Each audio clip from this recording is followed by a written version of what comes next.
Welcome to homemade recipes Tamil. இந்த வீடியோவை பார்த்து உங்களுக்கு பிடிச்சிருந்ததுன்னா மறக்காம லைக் பண்ணுங்க. நம்ம சேனலை ஃபர்ஸ்ட் டைம் பார்க்கக்கூடியவங்க கண்டிப்பா சப்ஸ்கிரைப் பண்ணுங்க.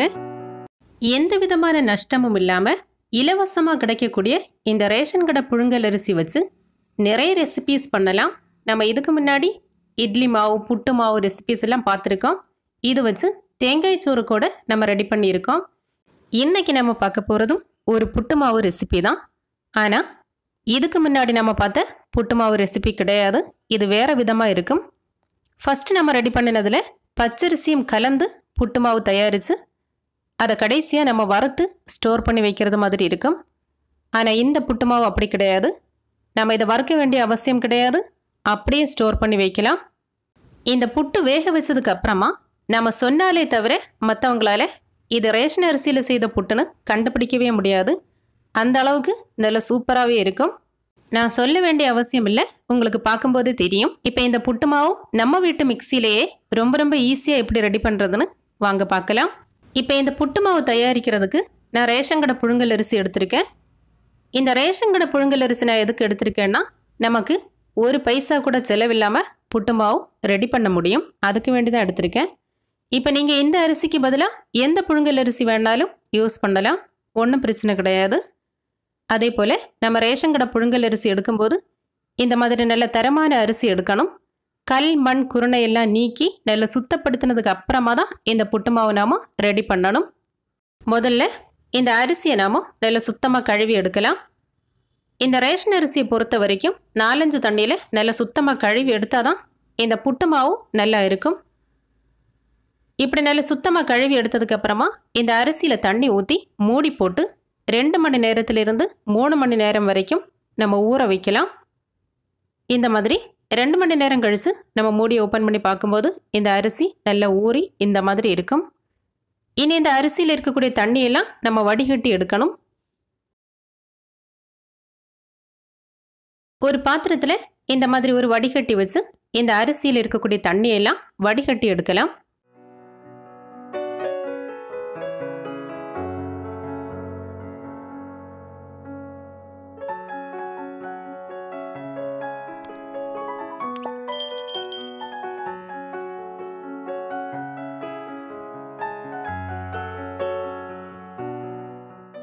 இதே போல் எல்லா அரிசியையும் நம்ம வடிகட்டி இந்த அரிசியை தனியாக எடுத்து ஒரு பரந்த பாத்திரத்தில் கொட்டி இந்த அரிசியை நம்ம வெயிலில் வச்சு காய வைக்க போகிறோம். இந்த அரிசியை எந்த விதமான ஈரப்பதமும் இல்லாமல் நல்லா வெயிலில் காய வச்சு எடுத்தால் போதும். நம்ம இந்த மாதிரி வெயிலில் காய வைக்கும்போது இந்த அரிசியை நல்லா காய வச்சு எடுத்துட்டோம்னா இந்த மாவு பொடிச்சதுக்கப்புறமா நம்ம இதை வறுக்க வேண்டிய அவசியம் வராது. நான் இப்போது இந்த மாதிரி ஒரு ஷீட் போட்டு இந்த 1 கிலோ அரிசியையும் வெயிலில் நல்லா காய வச்சு எடுத்துருக்கேன். நல்ல வெயில் அடிக்கக்கூடிய நாட்கள்னால் ஒரு 4-5 மணி நேரத்திலே இந்த அரிசி நல்லா காஞ்சிடும். இப்போது நான் மத்தியானம் காய வச்சு சாயங்காலம் எடுத்துட்டேன். இப்போ நல்ல வெயில் அடிக்கக்கூடிய டைம் தான். இந்த அரிசி எந்த அளவுக்கு காஞ்சிருக்குன்னு பார்த்தீங்களா? இந்த மாதிரி இருக்கணும். கொஞ்சம் கூட இந்த அரிசியில் ஈரப்பதம் இல்லாமல் இந்த மாதிரி இருந்தால் போதும். ஊற வச்ச அரிசியை இந்த அளவுக்கு நம்ம வெயிலில் காய வச்சு எடுத்துட்டாலே இந்த மாவை நாம் திருப்பி வறுத்து வைக்க வேண்டிய அவசியம் வராது. இந்த மாவு நல்லாவே இருக்கும். இனி இந்த காய வச்ச அரிசியை ஒரு மிக்ஸி ஜாரில் சேர்த்து கொஞ்சம் கொஞ்சமாக பொடிச்செடுக்கலாம். நான் இப்போ இந்த 1 கிலோ அரிசியை 3 தடவையாக பொடிச்செடுக்க போகிறேன். இந்த அரிசியை நம்ம அரைச்சதுக்கு அப்புறமா பார்க்குறதுக்கு இந்த மாதிரி இருக்கணும். அதாவது ரவா மாதிரி இல்லாமல் ரவா பதத்தை விடவும் கொஞ்சம் கூட அரைஞ்சிருக்கணும். நம்ம கையில் எடுத்து பார்க்கும்போது லைட்டாக தறி இருக்கிறது மாதிரி இருந்தால் போதும். அரிசி ஒன்றும் பாதியமாக இல்லாமல் மாவு நல்லா அரைஞ்சிருக்கணும். ஆனால் நம்ம கையில் எடுத்து பார்க்கும்போது லைட்டாக தறி இருக்கிறது மாதிரி இருக்கணும். அதுதான் புட்டு மாவோட பதம். நம்ம மில்லில் கொடுத்து அரைக்கிறதா இருந்தால் கொஞ்சம் அதிகமாக அரிசியை ஊற வச்சு புட்டு மாவுக்குன்னு தனியாக பொடிச்சு வாங்கலாம். அந்த மாதிரி அரிசி கேட்டால் அரிசி கொடுப்பாங்க. கொஞ்சமாக இதே போல் வீட்டில் ரெடி பண்ணுறதா இருந்தால் மிக்சியில் கூட ரொம்ப ஈஸியாக ரெடி பண்ணலாம். இப்போது இந்த எல்லா அரிசியையும் நான் புட்டு மாவுக்கு தனியாக பொடிச்சு ஒரு பவுலில் சேர்த்தாச்சு. ஊற வச்ச அரிசியை வெயிலில் நல்லா காய வச்சு எடுத்து தான் இந்த மாவை நம்ம பொடிச்சு வச்சுருக்கோம். இனி இந்த மாவை நம்ம வறுக்க வேண்டிய அவசியம் எல்லாம் கிடையாது. இந்த மாவை பார்க்கும்போது தெரியும் எந்த அளவுக்கு ட்ரையாக இருக்குன்னு. இந்த மாவை நம்ம வறுக்காமலேயே 1 மாதம் வரைக்கும் வெளியே வச்சு ஸ்டோர் பண்ணலாம். ஒரு மாதத்துக்கு ஒரு தடவை இதே போல் புட்டு மாவு ரெடி பண்ணி வச்சிட்டோம்னா நமக்கு நல்ல ஈஸியாக இருக்கும். இப்போது நம்ம ரெடி பண்ணின இந்த மாவில் இருந்து எப்படி புட்டு செய்கிறதுன்னு பார்ப்போம். 1 கப் அளவுக்கு நம்ம ரெடி பண்ணி வச்ச இந்த புட்டு மாவு எடுத்து ஒரு பவுலில் சேர்த்துருக்கேன். இனி இது கூட தேவையான அளவு உப்பும் சேர்த்து 1/2 கப் அளவுக்கு தண்ணி எடுத்துருக்கேன். இந்த தண்ணியை மொத்தமாக சேர்க்காம இந்த மாதிரி கொஞ்சம் கொஞ்சமாக விட்டு மாவை கையாலே நல்லா மிக்ஸ் பண்ணி எடுக்கலாம்.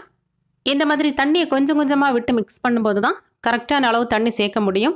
மொத்தமாக தண்ணியை விட்டோம்னா ஒரு சில டைமில் தண்ணியோட அளவு கூடவோ குறையவோ செய்யும். இந்த புழுங்கலரிசி மாவு பொறுத்த வரைக்கும் தண்ணி சேர்க்க சேர்க்க இந்த மாவு இந்த மாதிரி நல்லா ட்ரை ஆகிடும். பச்சரிசி மாவு மாதிரி இல்லாமல் இந்த புழுங்கலரிசி மாவுக்கு தண்ணி கொஞ்சம் அதிகமாகவே தேவைப்படும். இப்போ இந்த 1 கப் மாவுக்கு இந்த 1/2 கப் தண்ணி கரெக்டாக இருக்குது. இந்த அளவில் சேர்த்தாலே போதும். இப்படி தண்ணி சேர்த்து நல்லா மிக்ஸ் பண்ணி விட்டுட்டு இந்த மாவை மூடி போட்டு ஒரு 10 நிமிஷம் அப்படியே வச்சதுக்கு அப்புறமா நம்ம புட்டு ரெடி பண்ணினோன்னா புட்டு நல்லா சாஃப்டாக இருக்கும். எந்த புட்டு செய்தாலுமே இதே போல் செய்யலாம். புட்டு மாவை நம்ம தண்ணி நினச்சி உடனே அவிச்செடுக்காமல் மாவை கொஞ்சம் நேரம் ஒரு 10 நிமிஷம் போல் மூடி போட்டுட்டு அதுக்கப்புறமா வேக வச்சு எடுத்தோன்னா நல்லா சாஃப்டான புட்டு ரெடி பண்ண முடியும். இப்போ தண்ணி சேர்த்து நம்ம இந்த மாவை மிக்ஸ் பண்ணி வச்சு ஒரு 10 நிமிஷம் ஆயாச்சு. இனி இந்த மாவு எப்படி இருக்குன்னு பார்ப்போம். பார்த்தீங்களா, நம்ம 1 கப் மாவுக்கு 1/2 கப் தண்ணி சேர்த்தோம். இருந்தும் கூட இந்த மாவு நல்லா ட்ரையாக தான் இருக்குது. ஆனால் இதுவே கரெக்டாக தான் இருக்கும். இனியும் தண்ணி சேர்த்தா மாவு கட்டி விழும். இந்த மாதிரி மாவு உதிர் உதிராக இருக்கணும். ரொம்ப ட்ரையாக இல்லாமல் கொஞ்சம் ஈரப்பதம் இருக்கிறது மாதிரி இப்படி இருந்தால் போதும். இனி புட்டுக்குழல் எடுத்து இதில் ஃபஸ்ட்டு 1 கரண்டி அளவுக்கு தேங்காய் துருவல் சேர்த்து அதுக்கப்புறமா 1 கைப்பிடி அளவுக்கு மாவும் சேர்த்து திரும்பவும் அந்த மாவு மேலே தேங்காய் சேர்த்து இந்த மாதிரி அடுக்கி இந்த புட்டுக்குழலில் நம்ம மாவும் தேங்காயுமா நிரப்பி வச்சு ஆவியில் வேக வச்சு எடுக்கலாம். ஒரு சில பேருக்கு இந்த டவுட் வரலாம். ரேஷன் அரிசியில் இந்த புட்டு மாவு நம்ம ரெடி பண்ணும்போது இந்த ரேஷன் அரிசிக்குன்னு ஒரு ஸ்மெல் இருக்கும். அந்த ஸ்மெல் வராதான்னு. இந்த ரேஷன் அரிசியோட ஸ்மெல் இந்த மாவு நம்ம ரெடி பண்ணுறது வரைக்கும் இருக்க தான் செய்யும். அதை நம்மளால் ஒன்றுமே செய்ய முடியாது. நம்ம சுத்தமாக கழுவி எடுத்தாலும் கூட இந்த அரிசியோட ஸ்மெல் லைட்டாக இருந்துகிட்டே தான் இருக்கும். ஆனால் இந்த புட்டு மாவு நம்ம ரெடி பண்ணி இந்த புட்டு வேக வைக்கும்போது அந்த ஸ்மெல் எல்லாம் வெளியே போயிடும். அதுக்கப்புறமா இந்த புட்டு வெந்ததும் இந்த புட்டு நல்ல மணமாகவும் நல்ல டேஸ்ட்டாகவும் இருக்கும். அதனால் பயப்படாமல் இந்த அரிசியில் நீங்கள் இதே போல் புட்டு மாவு ரெடி பண்ணி புட்டு செய்யலாம். ஃப்ரீயாக கிடைக்கக்கூடிய இந்த ரேஷன் அரிசியில் புட்டு மாவு ரெடி பண்ணுறதுக்கு நம்ம ரொம்ப யோசிக்க வேண்டிய அவசியம் எல்லாம் கிடையாது. தாராளமாக செய்யலாம். இப்போ இந்த புட்டுக்குழலில் நம்ம மாவும் தேங்காயும் சேர்த்து இந்த மாதிரி அடுக்கி வச்சு நிரப்பியாச்சு. இனி இந்த புட்டுக்குழலை மூடி போட்டு நம்ம இதை ஆவியில் வச்சு ஒரு 10 நிமிஷம் வேக வச்சு எடுக்கலாம். பச்சரிசி மாவு புட்டு நம்ம வேக வைக்கிறதுக்கு 5 நிமிஷம் போதும். இந்த புழுங்கல் அரிசியில் நம்ம புட்டு மாவு வேக வைக்கிறதுக்கு கொஞ்சம் கூட டைம் எடுத்து வேக வச்சிட்டோம்னா இந்த அரிசியில் இருக்கக்கூடிய ஸ்மெல்லும் நல்ல வெளியே போயிடும். இந்த புட்டும் நல்ல வெந்து சாஃப்டாக இருக்கும். ஒரு பைசா கூட செலவழிக்காமல் ரொம்ப ரொம்ப ஈஸியான முறையில் வீட்டிலேயே புட்டு மாவு ரெடி பண்ணி நல்ல மணக்க புட்டும் வேக வச்சு எடுத்தாச்சு. இந்த புட்டை பார்க்கும்போது ஏதாவது வித்தியாசம் தெரியுதா? அதே போல் தான் சாப்பிடும்போதும் இதோட வித்தியாசம் நம்மளால் கண்டுபிடிக்க முடியாது. நம்ம சொன்னாலே தவிர மற்றவங்களால் இதை கண்டுபிடிக்கவே முடியாது. நீங்கள் எந்த புழுங்கல் அரிசியில் புட்டு மாவு ரெடி பண்ணினாலுமே சூடாக இருக்கும்போது சாப்பிட்டா தான் அதோட டேஸ்ட்டும் சாஃப்ட்னஸும் நல்லா இருக்கும். ரொம்ப ஆறி போச்சுன்னா ஒரு மாதிரி ட்ரை ஆகிடும். அதனால் நம்ம சாப்பிடக்கூடிய டைமில் நல்லா சுட செய்து சாப்பிட்டுட்டோம்னா அவ்வளோ அருமையாக இருக்கும். இந்த வீடியோ உங்களுக்கு நல்ல யூஸ்ஃபுல்லாக இருந்திருக்கும்னு நினைக்கிறேன். இந்த ரெசிபியை செய்து பார்த்துட்டு உங்களோட கருத்துக்களையும் மறக்காமல் கமெண்ட் பண்ணுங்கள். இந்த வீடியோ உங்களுக்கு பிடிச்சிருந்தா கண்டிப்பாக ஒரு லைக் பண்ணுங்கள். மீண்டும் அடுத்த ரெசிபியில் சந்திக்கலாம். தேங்க்யூ.